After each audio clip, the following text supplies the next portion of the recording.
Anak-anak kabar baik yang dikasih Tuhan, kita lanjutkan kembali ya. Gereja yang tidak membeda-bedakan. Orang-orang percaya harus meniru kehidupan jemaat mula-mula ataupun gereja perdana ini. Kenapa ya mesti ditiru? Apa ciri-ciri kehidupan jemaat itu? Kenapa kita harus teladani? Mereka tidak egois, melainkan membagi-bagikan harta mereka kepada semua orang dan hidup dengan secukupnya, sehingga setiap orang dapat hidup dengan secukupnya pula. Kemudian tidak ada perbedaan di antara mereka.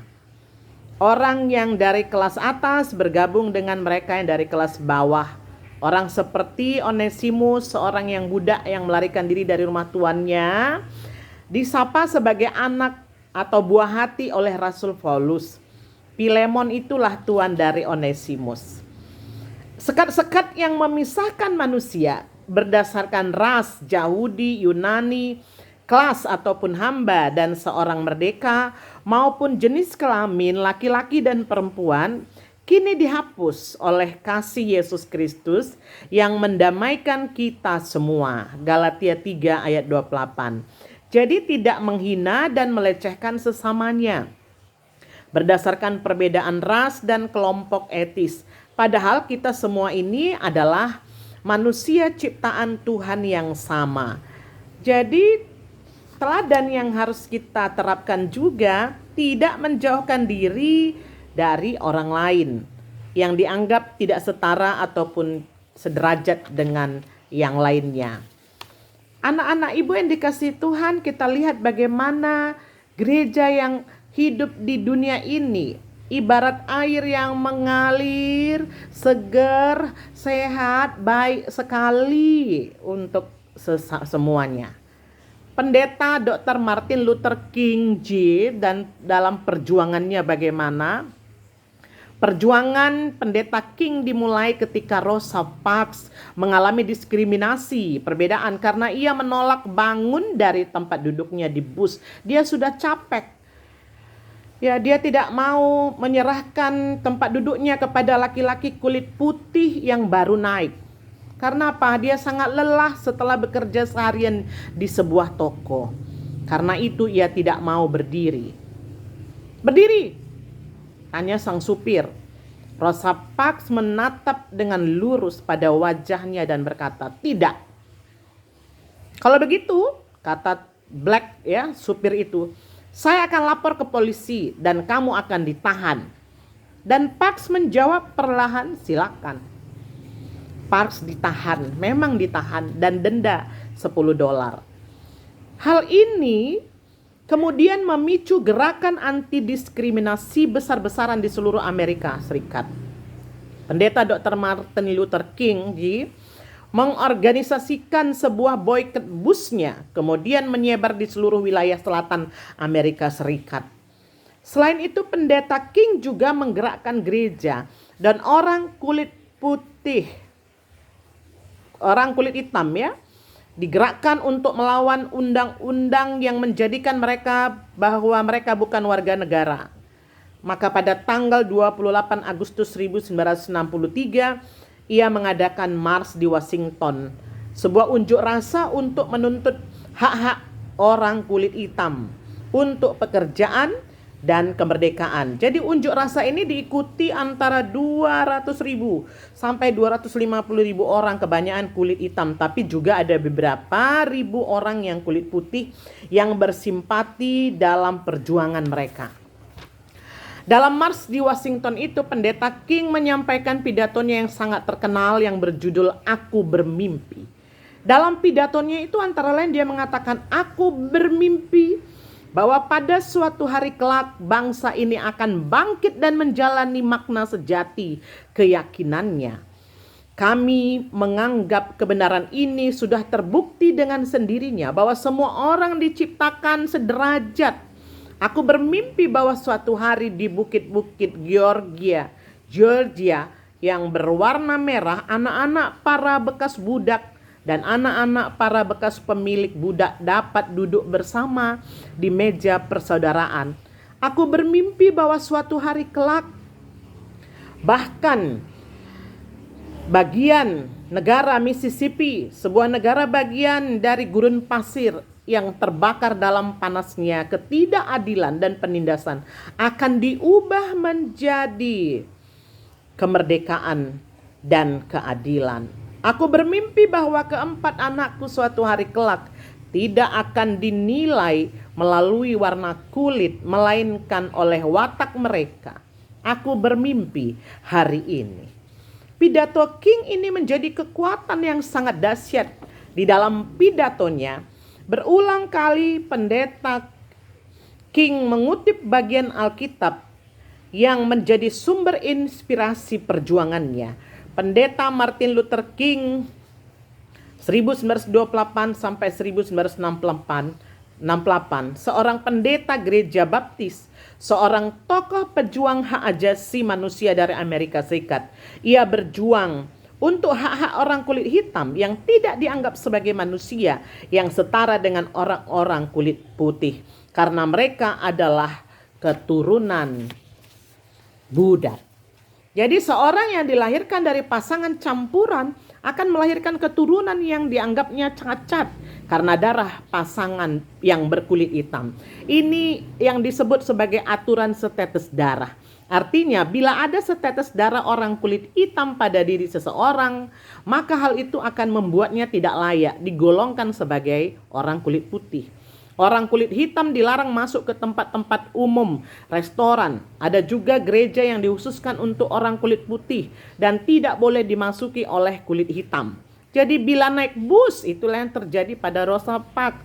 Mereka harus duduk di belakang. Apabila ada orang kulit hitam yang naik ke dalam bus itu, mereka berdiri dan memberikan tempat duduk kepada orang itu. Meskipun misalnya laki-laki itu lebih muda, sehat dan kuat, orang kulit hitam yang tua renta tadi harus pindah.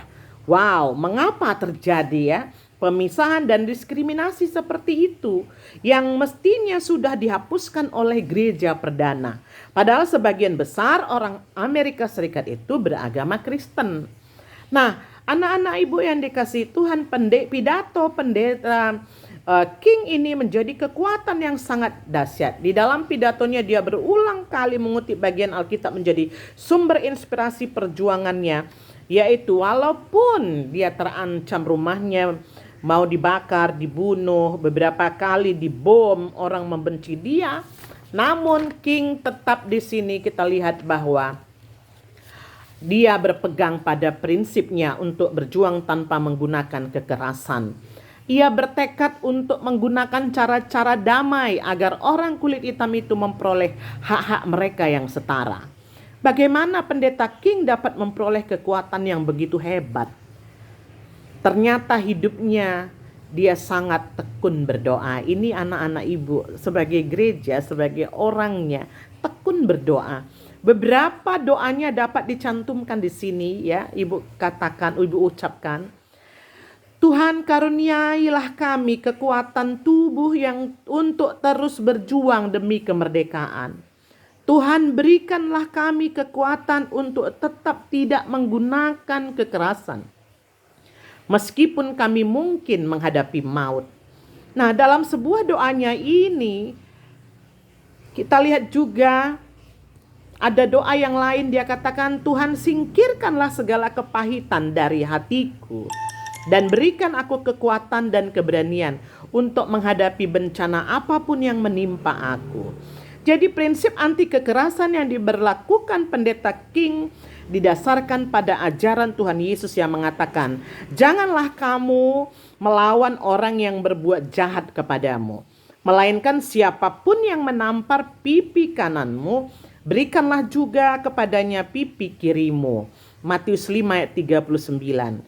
Tentulah tidak mudah memberlakukan ajaran ini di dalam kehidupan kita. Tetapi sebagai gereja yang hidup di dunia ini, kita harus mampu melakukan itu. Pendeta King dibunuh 4 April 1968 oleh orang yang membencinya. Namun menjelang ajalnya King berkata, saya memaafkan orang itu. Perjuangan Pendeta King pada tahun 1950-an hingga 1960-an baru melihat buahnya ketika Barack Obama, seorang berdarah campuran kulit putih ibunya dan Afrika ayahnya, terpilih jadi presiden ke-44 pada tahun 2008. Semua ini rasanya tidak mungkin terjadi apabila Pendeta King tidak berjuang untuk hak-hak asasi orang kulit hitam. Ini pun tidak mungkin terjadi apabila Pendeta King tidak terinspirasi oleh ajaran Tuhan Yesus. Anak-anak ibu yang dikasihi Tuhan, dalam terakhir ini mengomunikasikan ini, ingatlah anak-anak ibu apa yang dilakukan dalam perjuangan sebagai gereja, sebagai orangnya. Pendeta King, dia itu ternyata bisa kuat dalam menghadapi apapun yang dia hadapi karena doa. Doa mengubah segala sesuatu. Anak-anak ibu, pertanyaan kepada diri kita, sejauh mana kita ini menunjukkan kesetiaan dan ketekunan untuk berdoa. Doa, Martin Luther katakan, ibarat nafasnya orang Kristen. Berikutnya, apakah kamu rela mengorbankan waktu dan hidup kamu bagi Tuhan? Berikutnya, bagaimana semua itu terbukti dalam kehidupan sehari-hari? Bagaimana kamu membuktikannya bahwa kamu adalah gereja yang mana harus menuruti perkataan dan perbuatan seperti yang diajarkan oleh Yesus kepada kita? Bagaimana dalam doa kamu itu tampak terwujud dalam perjuangan dan pengharapan kamu?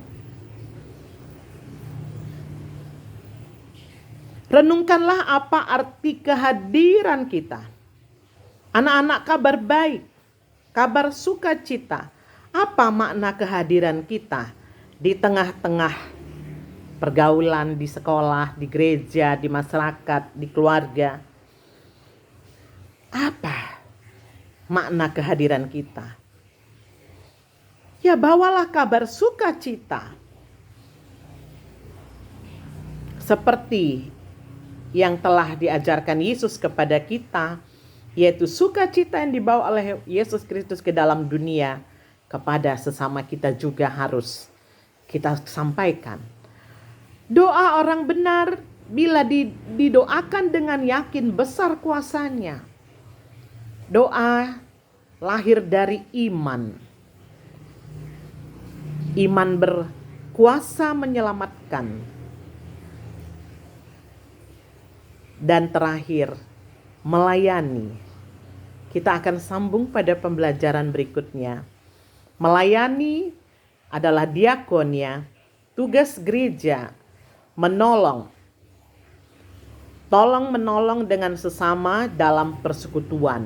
Diakonia itu berasal dari bahasa Yunani, diakonein, yang berarti melayani di dunia.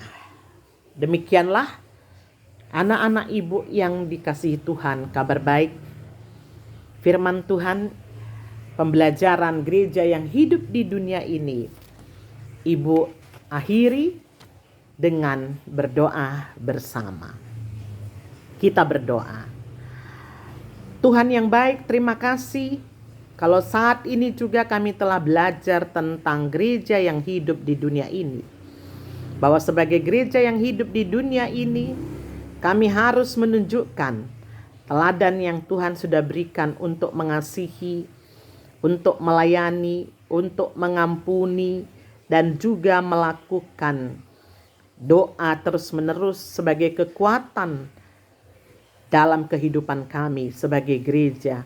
Dan biarlah Tuhan kami boleh menjadi pengikut-pengikut Kristus yang tentunya mau melakukan kebaikan-kebaikan.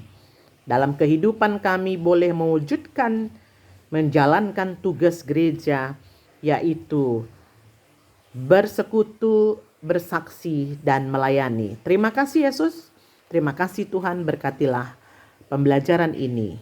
Amin. Sampai ketemu lagi, shalom.